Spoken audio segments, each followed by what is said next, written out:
हलचल TV network और आप देख रहे हैं हलचल टीवी न्यूज़। हर हलचल पर नजर, हर हलचल की खबर।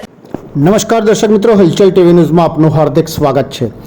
સમગ્ર દેશમાં જ્યારે પ્રધાનમંત્રી નરેન્દ્ર મોદીનો મન કી બાત કાર્યક્રમ પ્રસારિત કરવામાં આવી રહ્યો છે, ત્યારે પ્રધાનમંત્રી નરેન્દ્ર મોદીની મન કી બાતનો 108મો એપિસોડ આણંદ ખાતે કેન્દ્રીય કૃષિ મંત્રી પુરુષોત્તમ રૂપાલા સાથે સાંસદ મિતેશ પટેલ, ધારાસભ્ય યોગેશ પટેલ અને મોટી સંખ્યામાં સ્થાનિક લોકો સાથે નગરપાલિકાના પ્રમુખ જિગ્નેશ પટેલ અને નગરપાલિકાના કાઉન્સિલરો ઉપસ્થિત રહ્યા હતા અને મન કી બાતનો કાર્યક્રમ નિહાળ્યો હતો।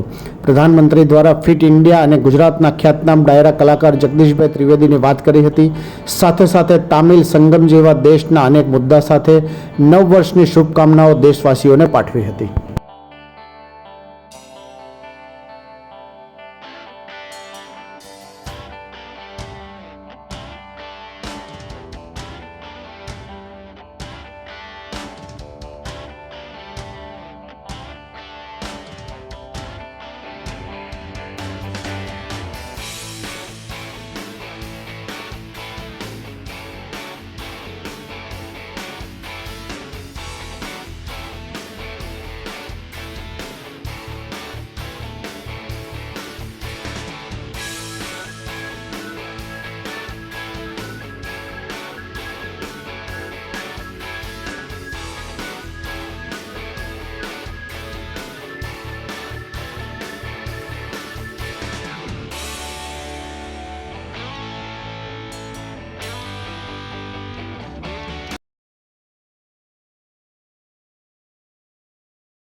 નમસ્કાર બધાને, રામ રામ।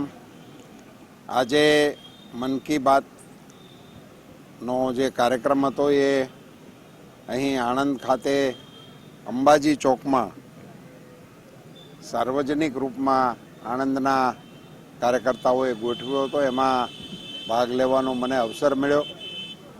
આજના કાર્યક્રમમાં માનનીય પ્રધાનમંત્રી શ્રી મોદી સાહેબે તંદુરસ્તી ઉપર ભાર આપ્યો અને દેશના યુવાનોને ફિટ ઇન્ડિયાનો સંદેશો, ફિટ ઇન્ડિયા માટેના માર્ગદર્શનો આપવા માટે જગ્ગીશ સ્વામીથી લઈને આપણા ખ્યાતનામ ખેલાડીઓના પોતાના અનુભવો શેર થયા। મારે બે વાતનો ખાસ ઉલ્લેખ કરવો છે। ઘણા વર્ષો પછી ઘી ખાવું જોઈએ એવું કહેવા વાળો કોઈ સાંભળ્યો, એની મોજ આવી ગઈ।